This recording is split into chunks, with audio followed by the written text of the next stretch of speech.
Imagine a world where the sun rises over golden deserts, touching the colossal temples of Luxor and Abu Simbel.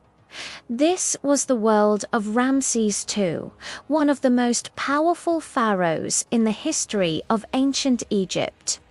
For nearly 67 years, he ruled with an iron fist, commanding vast armies, building monuments that still defy imagination, and reshaping an entire kingdom with his absolute power. His reign, often called the Ramesside period, is considered the final peak of Egypt's imperial glory. In ancient Egypt, the pharaoh was more than just a king. He was seen as a direct link to the gods, a divine intermediary chosen to maintain cosmic order, or Mat. But Ramesses II took this concept to an entirely new level. He didn't just claim to be chosen by the gods, he presented himself as a living god on earth. This wasn't subtle. Across the land, he commissioned massive statues of himself, towering over priests, nobles, and commoners alike. At the temples of Abu Simbel, four-seated figures of Ramses, each over 65 feet tall, stare into eternity, a permanent declaration of his divine status. He was Ra, Amen, and Ptah all rolled into one, a mortal who had ascended to the heavens while still walking among men. This god-king had an equally monumental family. Ramses II is believed to have had dozens of wives and concubines, and fathered more than 100 children.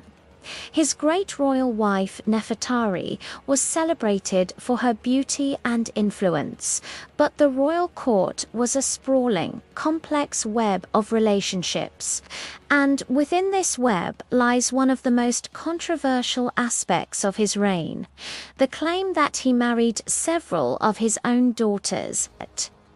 Four princesses are most often associated with these legends.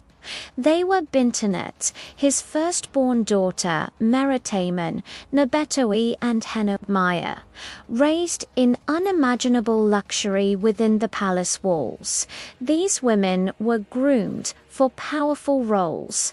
They served as priestesses, held significant political titles, and were frequently depicted alongside their father in temple carvings and monuments.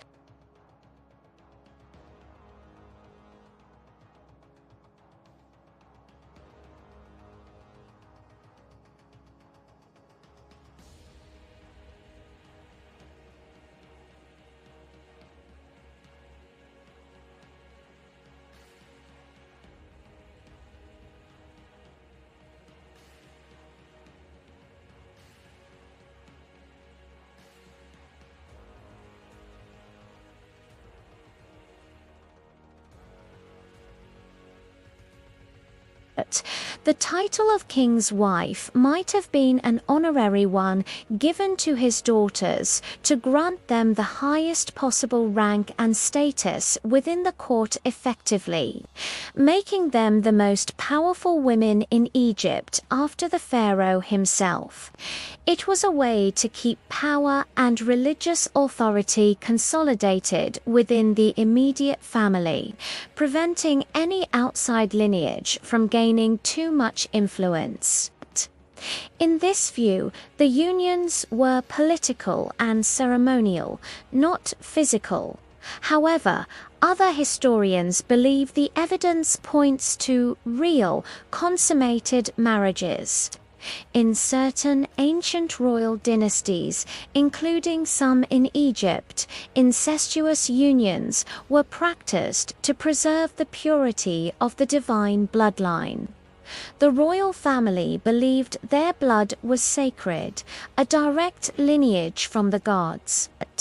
To mix it with that of a commoner or even a lesser noble would be to dilute its divinity. For a pharaoh who already considered himself a living god, marrying his own daughter who carried his sacred blood would have been the ultimate act of reinforcing his divine status and ensuring his heirs were as pure as possible. It was a practice that, while shocking to us, might have been seen as a logical, even necessary, step to maintain cosmic and political order. Imagine the atmosphere inside the royal palace of Ramesses, the grand city Ramses built for himself, while grand festivals and ceremonies celebrated the pharaoh's divinity. Whispers of intrigue would have filled the corridors. Priests, who once held the exclusive key to communicating with the gods, now had to serve a man who claimed to be a god himself. Royal advisors would have struggled to navigate the complex family dynamics and the pharaoh's unshakable self-perception.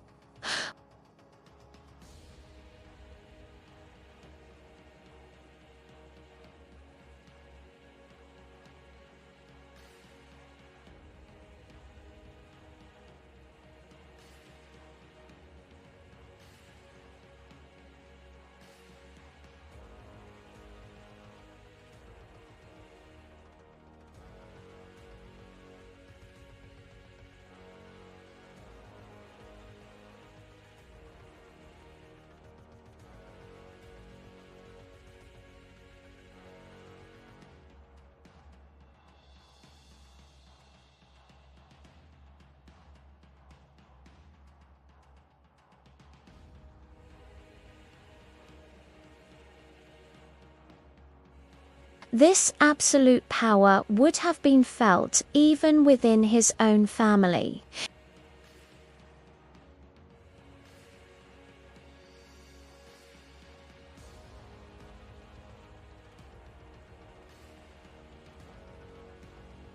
These controversial marriages, whether symbolic or real, were ultimately about power.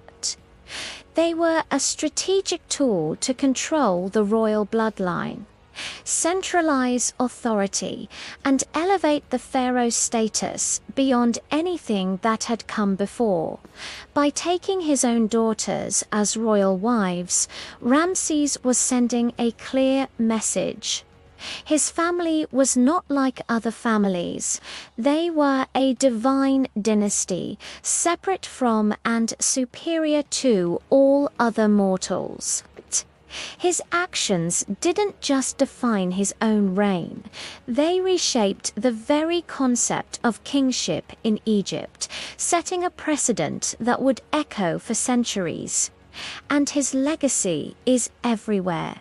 It's in the breathtaking temples of Abu Simbel, which had to be painstakingly moved in the 1960s to save them from the rising waters of the Nile.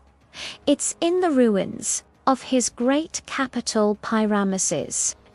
It's in the countless statues, obelisks, and inscriptions carved across Egypt, each one a testament to a king obsessed with his own image and immortality.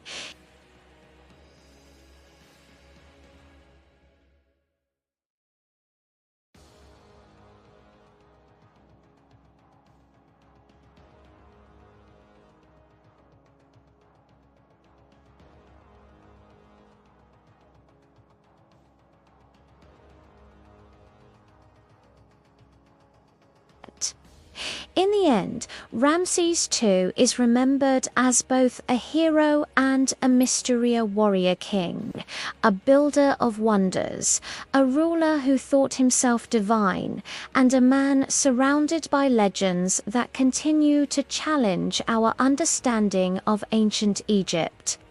His story remains one of the most extraordinary and controversial tales in human history. Thanks for watching. If you found this journey into ancient Egypt fascinating, be sure to like this video and subscribe for more stories from the annals of history.